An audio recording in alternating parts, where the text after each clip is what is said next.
नमस्कार, मैं ऋतु Tomar news state के डिजिटल प्लेटफॉर्म पर आपका स्वागत है। उत्तर प्रदेश में 10 सीटों पर उपचुनाव होने हैं और इन उपचुनाव को लेकर तमाम दलों ने अपनी तरफ से तैयारियां शुरू कर दी है। सभी पार्टियों ने प्रभारी नियुक्त कर दिए हैं। बीजेपी की बात करें तो उनकी तरफ से लगातार दौरे भी शुरू हो गए हैं। ऐसे में समाजवादी पार्टी की मैनपुरी से जो सांसद है और अखिलेश यादव की पत्नी है डिंपल यादव, वो मैनपुरी पहुंची है, जहां जाकर उन्होंने करहल सीट, जो कि बेहद महत्वपूर्ण सीट है और वीआईपी सीट है, वहां जाकर उन्होंने लोगों के बीच में बातचीत की। इसके साथ ही मीडिया के सामने कई बड़ी बातें कही हैं कुछ मुद्दों को लेकर, जो कि पिछले कुछ दिनों से हम सियासत में देखते हुए आ रहे हैं। क्या कुछ उन्होंने कहा, ये दौरा उनका कैसा रहा, इस बारे में हमें ज्यादा जानकारी देंगी आइए सुन। बताइए जरा, ये जो दौरा रहा मैनपुरी में डिंपल यादव का, जाहिर तौर पर डिंपल यादव जो कटाक्ष करती हैं सरकार के ऊपर, सबको सुनने में अच्छा भी लगता है कि अच्छा बोलती भी हैं। इस बार उन्होंने क्या कहा? इस बार उन्होंने महिलाओं के हक में बात के साथ उन्होंने एक ये कहा है कि सपा सांसद ने महिलाओं की सुरक्षा पर सवाल खड़े किए। उन्होंने कहा है कि अग्निवीर के लिए सरकार ने क्या व्यवस्था की है। पूरी दुनिया जानती है कि आज उत्तर प्रदेश में देश में बेरोजगारी है।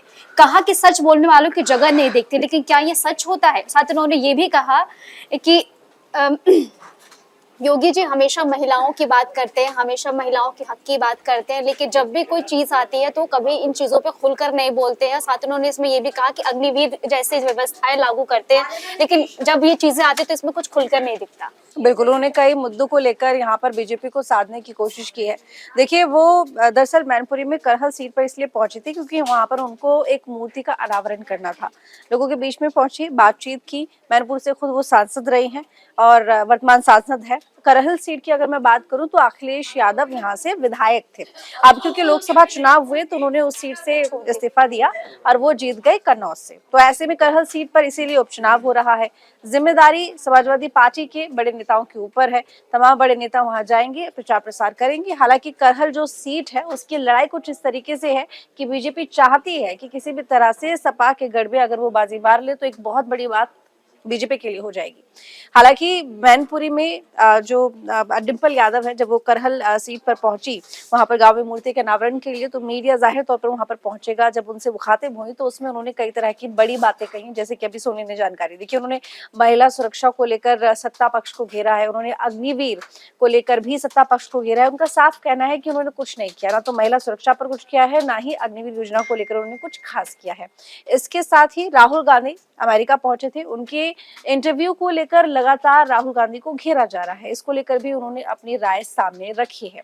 लेकिन सबसे बड़ी बात यह है कि उन्होंने वन नेशन वन इलेक्शन को लेकर भी कहा। समाजवादी पार्टी लगातार पिछले कुछ दिनों से बहुत ज्यादा आक्रामक दिखाई दे रही है। डिंपल यादव के भी तेवर एकदम वैसे ही दिखाई दिए हैं। वन नेशन वन इलेक्शन की बात करें तो उनका ये कहना था कि बीजेपी ने ये बोल तो दिया है लेकिन अभी तक किया नहीं है। क्यों वो ऐसा नहीं करती कि जो विधानसभा चुनाव है वो सारे राज्यों के एक साथ करा दे, अलग अलग क्यों होते हैं?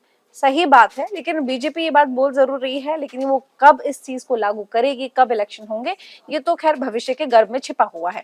लेकिन अभी तक इस मामले को लेकर बीजेपी ने कुछ किया नहीं है, जिसको लेकर डिंपल यादव ने बीजेपी को जम के घेरा है और रताड़ा भी है। उन्होंने ये भी कहा है कि मैं युवाओं से पूछती हूँ कि क्या यूपी में बेरोजगारी नहीं है। बिल्कुल, उन्होंने, क्योंकि राहुल गांधी ने कई ऐसी बातें कही, रोजगार को लेकर भी उन्होंने कहा, तो ऐसे में डिंपल यादव का ये कहना है कि यूपी में बेरोजगारी है, देश में बेरोजगारी है। सच बोलने के लिए जगह नहीं देखी जाती। आप जहां भी रहोगे सच बोलोगे, और बीजेपी को इसीलिए बुरा भी लग रहा है और इसीलिए वो राहुल गांधी की आलोचना कर रही है। ये तमाम बातें डिंपल यादव ने इस दौरान कही है। देखिए, क्योंकि अगर मैं करहल सीट की बात करूं तो एक वीआईपी सीट है और बीजेपी भी पूरा प्रयास कर रही है कि इस सीट पर वो जीत जाए। उपचुनावों को देखें तो प्रचार प्रसार को लेकर तमाम पार्टीज जा भी रही हैं, आ भी रही हैं। लोकसभा चुनावों में मैनपुरी पर मुख्यमंत्री योगी आदित्यनाथ पहुंचे थे, दोनों डिप्टी सीएम पहुंचे थे। सभी ने खूब कोशिश की थी कि किसी तरह से वहां पर जीत हासिल हो जाए। हालांकि हमने देखा कि वो जो परिणाम है वो बीजेपी के हक में नहीं आया है। लेकिन करहल सीट पर, मैनपुरी में करहल सीट पड़ती है, वहां पर अब डिंपल यादव का पहुंचना, एक बात तो उन्होंने साफ यहाँ पर संदेश देने की कोशिश की है कि हमसे जीतना बीजेपी के लिए आसान नहीं है। खैर सोनिया, आपका बहुत शुक्रिया, आपने काफी हद तक हमें इस बारे में तो बताया कि डिंपल यादव मैनपुरी पहुंची तो वहां पर उन्होंने क्या क्या बातें कही। अब हमारे साथ में यहाँ पर पंकज जी जुड़ेंगे जो कि हमें ये समझाएंगे कि आखिर हम इस पूरे सिनेरियो को कैसे देखें। क्योंकि देखिए, डिंपल यादव मैनपुरी पहुंची, करहल, मैनपुरी से खुद वो सांसद है। करहल सीट अखिलेश यादव वहां से विधायक रहे हैं, क्योंकि उनका गढ़ है, वो वहां के लोगों को बहुत प्यार है समाजवादी पार्टी से। बीजेपी ये जानती है, बीजेपी फिर भी कोई कोर कसर नहीं छोड़ती, ना तो लोकसभा चुनावों में छोड़ी, ना अभी छोड़ेगी। डिम्पल यादव ने कहा कि आपने देखा लोकसभा चुनावों में सीएम योगी आए, डिप्टी सीएम आए, तमाम उनके बड़े चेहरे यहाँ पर प्रचार प्रसार के लिए आए, लेकिन हमने देखा कि परिणाम किसके हक में गया। उन्होंने इस बार भी कहा कि इस बार भी देखेंगे कि परिणाम किसके हक में आएगा। इसके साथ ही कई बड़े मुद्दे रहे, ज्वलंत मुद्दे, जिनको लेकर उन्होंने सीधे सीधे बीजेपी को घेरा है। आक्रामक तौर पर हमें डिम्पल यादव इस दौरे पर दिखाई दी है। किस तरह से देखें? देखिए, बीजेपी के लिए जो करहल, कुंदरकी और मिल्कीपुर 3 सीट जो है विधानसभा सीट, ये बीजेपी के लिए सबसे टफ सीट। अभी जो 10 सीटों पे उपचुनाव होना उसमें से जो करहल सीट है, करहल सीट समाजवादी पार्टी के जो पूर्व अध्यक्ष थे, जनक थे, ये मुलायम सिंह यादव का वो जो कर्मभूमि, उसको कर्मस्थली बोला जाता है। अखिलेश यादव भी ने अपनी राजनीति की शुरुआत की, तो यहीं से सबसे पहले वो विधायक बने। तो ये सीट इस तरह से है। अब इसमें ये है, जो पहले अखिलेश यादव सिर्फ उपचुनाव में जुड़े हुए थे, मतलब पार्टी के स्तर पे, अब डिम्पल यादव भी इस रण में कूद पड़ी हैं। डिम्पल यादव का अगर ये उपचुनाव के लिहाज से देखिए तो पहला उनका ये दौरा था, और उसमें उन्होंने जिन मुद्दों पे विपक्ष, इंडिया गठबंधन जिस मुद्दों को लेके केंद्र की सरकार को और उत्तर प्रदेश की योगी सरकार को जिन जिन मुद्दों पे घेर रही है, तमाम मुद्दों पे डिम्पल यादव ने पहली बार, मुझे लगता है, इस तरह से खुल के और आक्रामक तेवर में उन्होंने अपनी बात को रखा। कोई ऐसा मसला नहीं था जिसपे कि वो नहीं बोली। अभी संसद सत्र के दौरान जो हुआ उस पे वो बोली। अभी अमेरिका दौरे पे जो राहुल गांधी है वो, और संसद के सत्र के दौरान हमने जिस तरह का बॉन्डिंग अखिलेश यादव और राहुल गांधी के बीच देखा था। मंगेश यादव को लेकर भी उन्होंने बयान दिया, संविधान को कुचलने की कोशिश बीजेपी की तरफ से हो रही है। बीजेपी की देखिए, मंगेश यादव के मामले पे अखिलेश यादव लगातार सीएम योगी हमलावर है, जो भाई अगर लूट का कोई बदमाश है, अगर उस तरह की वारदात को लुटेरा अंजाम देता है तो उसके साथ न्याय इसी तरह से होगा, और अगर इस तरह से होता है तो समाजवादी पार्टी के पेट में दर्द होता है। सीधा ये कहा कि बीजेपी खुद को धार्मिक पार्टी बनाने की कोशिश करती है, दिखाने की कोशिश करती है, लेकिन यहाँ पर जो काम न्यायपालिका को करना चाहिए वो इन्होंने खुद किया है। ये किस तरह से ठीक हो सकता है? अब देखिए, संविधान को कुचलने की कोशिश सीधे धर्म से जोड़ा। तो आप ये देखिए, इसमें जो जब प्रियंका गांधी भी होती है तो प्रियंका गांधी भी कई बार आप देखेंगे रैली में वो रामायण के कोट और इसमें को लेके वो चर्चा करती है। तो धर्म के मामले पे ना सिर्फ प्रियंका गांधी, डिम्पल यादव भी अब बीजेपी को कटघरे में खड़ा करने का कोशिश कर रही है। और बिल्कुल उनका कहना है कि आपने जो बीज बोए हैं, आप बेसिकली बांटने की कोशिश कर रहे हो, और बांटकर आप ये सोच रहे हो कि फिर दंगे होंगे, फसाद होंगे, लोग बटेंगे तो उसके बाद आपको फायदा होगा। तो अब वो आप बांट नहीं पाओगे।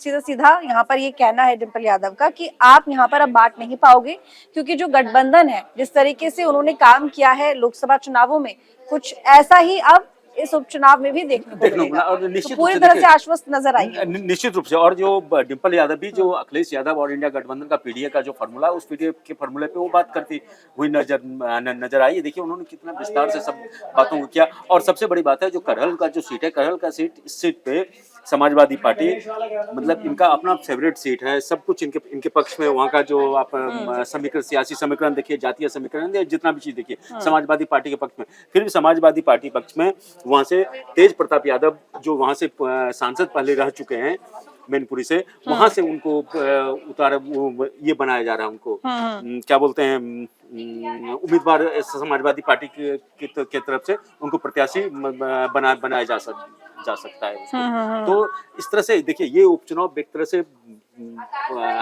बीजेपी के लिए, या अगर बीजेपी तो नहीं कहें, इसके लिए इंडिया गठबंधन और अखिलेश यादव के लिए खास करके ये मोमेंटम, जो उनको मोमेंटम मिला है इस 2024 के लोकसभा चुनाव से, उसको बरकरार रखने का है। अब वहीं बीजेपी के लिए ये जो उपचुनाव है, जो बीजेपी अब ये बताना चाहती है, जो समाजवादी पार्टी और इंडिया गठबंधन को जो इतना शानदार प्रदर्शन हुआ, वो सिर्फ तुक्के में हुआ है, तो इसमें नहीं। तो ये दोनों दलों के पास, खासकर समाजवादी पार्टी और बीजेपी के पास ये चुनौती है, जो इसको कैसे एक दूसरे को जवाब मतलब दे सकें, और जिसको सफलता मिलती है उसके लिए 2027 का जो चुनाव का है, वो उसके लिए थोड़ा सा रन आसान होगा।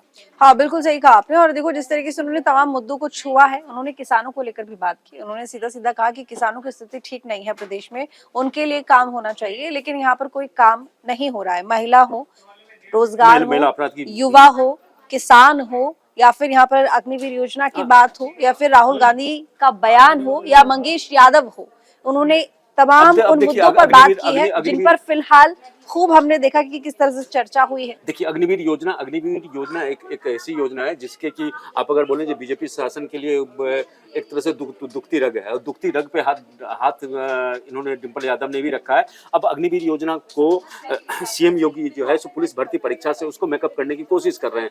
जो अभी आपने देखा जो 62,000 हुआ है, उसमें परिंदा भी नहीं मार पाएगा, इस तरह से सीएम योगी दावा कर रहे थे। वह भी परीक्षा मतलब बिना किसी धांधली के और बिना किसी पेपर लीक का होगा, तो ये सीएम योगी के लिए एक अपर हैंड है और उनकी सरकार की कामयाबी है। लेकिन उसके इस पुलिस परीक्षा के आड़ में आप जो ये है अग्निवीर योजना है, अग्निवीर योजना को आप नजरअंदाज नहीं कर सकते। और उस अग्निवीर योजना को लेके जो गांव में हल्के में जो लोग युवा सवेरे सवेरे उठ के दौड़ते रहते हैं और उसके लिए लगातार तैयारी करते थे, जो सेना भर्ती देखिए, सेना भर्ती जो है सो देश में अगर सबसे ज्यादा रोजगार देने वाला और सबसे ज्यादा लोग का जो युवाओं का जो कम मतलब पढ़े लिखे होते हैं या जिनको उस तरह की सुविधाएं नहीं मिल पाती है, तो वो लोग ये चाहते हैं उनकी पहली पसंद, बिल्कुल जो उनकी पहली पसंद है, जो 12th कर लेते हैं, 12th करने के बाद से या 10th करने के बाद से वो उसके लिए तैयारी शुरू करते हैं। तो उनको एक तरह से इस योजना को लेकर नाराजगी है, निराश है। आप ये उत्तर प्रदेश, उत्तराखंड, हरियाणा, इन सब हरियाणा में जो अभी विधानसभा चुनाव होने जा रहा है उसमें अग्निवीर योजना को लेकर काफी मतलब विपक्षी दल सरकार पे आक्रामक है। और सरकार को तो अब तो खबरें ये आ रही जो सरकार हो सकता है जो उसमें कुछ आने वाले दिनों में कुछ बदलाव भी करे। बिल्कुल, देखिए क्योंकि कई बार यहाँ पर सत्ता पक्ष को, सरकार को घेरा जा चुका है अग्निवीर योजना के लिए, तो जाहिर तौर पर वक्त के साथ साथ कुछ बदलाव हो सकते हैं। हालांकि देखिए अग्निवीर योजना की अगर बात करें तो कुछ इस तरह की योजना है कि अगर हम दूसरे कंट्रीज को देखें, देशों को देखें, तो वहाँ पर ये है कि आपको अपनी आर्मी में सर्व करना ही करना है आपके इनिशियल स्टेज में कुछ साल। वहाँ जनसंख्या कम है, हमारे यहाँ जनसंख्या ज्यादा है। जाहिर है कि देखो बेरोजगारी भी है, तो लोगों की उम्मीदें ये रहती हैं कि सरकार उनके लिए रोजगार निकालेगी। वैसे में अग्निवीर योजना आती है तो लोग परेशान होते हैं कि 4-5 साल में अगर आप रिटायर हो जाएंगे तो हम आगे क्या करें, उसके बाद क्या करें। ये असुरक्षा का भावना युवाओं में आती है। और कई उसमें कई ऐसे मतलब अग्निवीर योजनाएं कई मेरिट्स हैं तो कई डिमेरिट्स भी हैं, या कई डिमेरिट्स हैं तो मेरिट्स में इसको खारिज नहीं किया जाता। ये चर्चा का हमारा एक अलग विषय है, लेकिन इसको लेकर घेरने की कोशिश हमेशा से विपक्ष की रही है, राजनीति इसमें रही है। देखिए बेरोजगारी और युवा को साधने का जो अगर आज आप इस युवा को साधते हैं तो ये आने वाले भविष्य में भी आपके ये वोटर बनते हैं।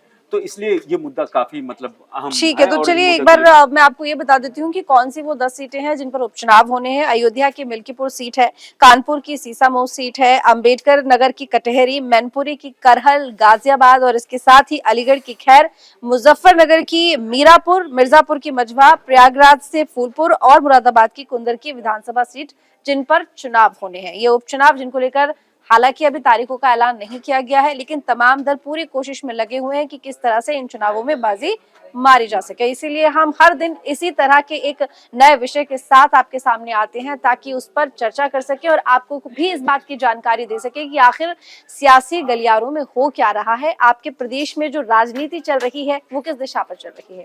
जानकारी आपको कैसे लगी कमेंट करके जरूर बताइएगा। धन्यवाद। न्यूज नेशन अब व्हाट्सएप पर खबरों के ताजा अपडेट के लिए न्यूज नेशन के इस QR कोड को स्कैन करें।